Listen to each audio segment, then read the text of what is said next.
और हमारे यहाँ 8-10 बच्चों को उठा ले गया और खा भी लिया, और कुछ बच्चे तो बच भी गए, जांघ वगैरह पे काट लिया है।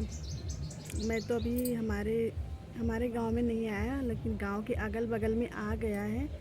भेड़िए झुंड बनाकर चलते हैं, तो वो झुंड बनाकर ही आ रहे हैं। और रात में बच्चे कहीं भी रह रहे हैं ना, उठा ले जा रहे हैं। सो रहे हैं बच्चे, और रात में आकर के अंधेरी, जब लाइट नहीं रहती तभी आ रहे हैं और बच्चों को उठा ले जा रहे हैं। तो मैं बहराइच में रहने वाले सभी लोगों से मैं ये बोलना चाहती हूँ कि अपने बच्चों का ख्याल रखें और हमेशा अपने पास ही सुलाएं, क्योंकि रात में बिल्कुल वो देखने में तो बिल्कुल कुत्ते की जैसे ही होते हैं।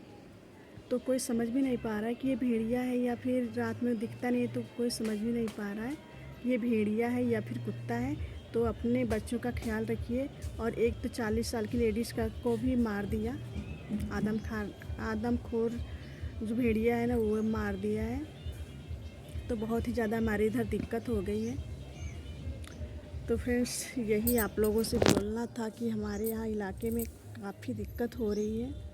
तो प्रशासन से यही बोलना चाहते हैं कि आ करके और उसको पकड़ करके ले जाएं और पिंजरे में रखें, या फिर कहीं और लेकर जाएं। हमारे इधर से लेकर जाएंगे उनको, क्योंकि हमारे बच्चे जो है ना, उनको भी दिक्कत हो रही है। स्कूल जाते तब भी डर लग रहा है कि गन्ने की खेती इधर हमारे इधर ज़्यादा होती है, तो उसमें रहेंगे तो बच्चे स्कूल से आते रहेंगे तो क्या ठीक ठिकाना है कि दिन में भी उठा ले जाएंगे, कोई ठिकाना नहीं है। तो इस पे आप प्रशासन से यही कहना चाहती हूँ कि इस पे कार्रवाई की जाए और उनको पकड़ा जाए। जंगलों में भी ना छोड़े, क्योंकि जंगल से निकलकर वो गांव की तरफ ही आ रहे हैं बार बार। तो उसको ले जाकर के किसी पिंजरे में ही रखें तो सही रहेगा। तो देखते हैं क्या होता है। अभी तो सुनने में आया कि 1-2 आदमखोर भेड़िए पकड़े भी गए हैं, और नहीं पकड़े गए हैं अभी, तो उनको भी जल्द से जल्द पकड़ा जाए, पकड़ करके ले जाया जाए। क्योंकि यहाँ हमारे गांव के लोग बहुत ही ज़्यादा परेशान हो चुके हैं। रात भर ना ही सो रहे हैं, बस पहरा दे रहे हैं, अपने अपने बच्चों को बचा रहे हैं। वही लगभग 5 से 10 साल के बच्चे, 10 साल से नीचे के बच्चों को उठा ले रहा है, और पता ही नहीं चल रहा है। 1-2 माँ की तो गोद से बच्चों को उठा, 4 बजे के टाइम पे तो माँ की गोद से बच्चे को छीन ले गया और खा गया, पता ही नहीं चला। तो कितनी तकलीफ़ होती है उन लोगों को, जो माँ अपने बेटे को 9 माह तक अपनी कोख में रखती है, पैदा करती है, कितनी दिक्कतें सहती है। और आए 1-2 जानवर आए और उसको उठा ले जाए तो कितनी दुख भरी बात है। कितने अरमान से बच्चों को पालते पोसते हैं, और कोई और ले जाए और मार देते हैं जानवर, या फिर कोई भी मार दे तो कितनी तकलीफ़ होती है। बच्चे तो सबके बच्चे ही होते हैं।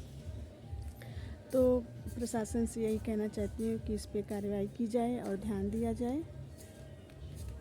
और फ्रेंड्स, आज का ब्लॉग मैं यहीं पे समाप्त कर रही हूँ, और कुछ मैं नहीं बना रही हूँ, क्योंकि काफ़ी दिक्कत हो रही है। तो मुझे टेंशन हम लोगों को बना हुआ है कि हमारे गांव में भी ना आ जाए, क्योंकि हर घर में बच्चे रहते हैं। तो ये तो पता नहीं है कि कब हमारे इधर भी आ जाएंगे।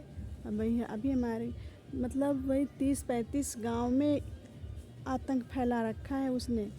इतना ज़्यादा आदमखोर ने परेशान कर दिया है कि 30-35 गाँव में बिल्कुल परेशान कर दिया। वहाँ से बच्चों को उठा ले जा कर के रात में खाते हैं, शाम को भी उठा ले जा रहे हैं। तो हम अब तो जब 40 साल की लेडीज़ को उठा लेंगे, मार दिया, तो फिर हम लोगों को भी, मैं तो खेती ही करती हूँ और हम लोग खेत से ही हैं, खेती से ही सब कुछ होता है। तो अब तो डर लग रहा है घर से भी बाहर निकलने में कि हम लोगों को भी ना, क्योंकि खेत के बगल में सभी गन्ने ही लगे हुए हैं। तो डर लग रहा है कि अभी तो शेर से सब लोग डरते थे, बाघ से डरते थे, तेंदुए से, अब तो ये भेड़ियों से डर लग रहा है कि कहीं हमारे खेत के अगल बगल ना बैठे हों। तो अभी तो हमारे इधर नहीं आए हैं, लेकिन डर लग रहा है खेत भी जाने से।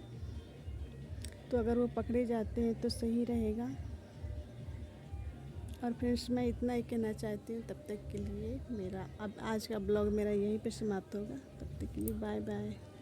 अपना ख्याल रखिए फ्रेंड्स, अपने बच्चों का ख्याल रखिए।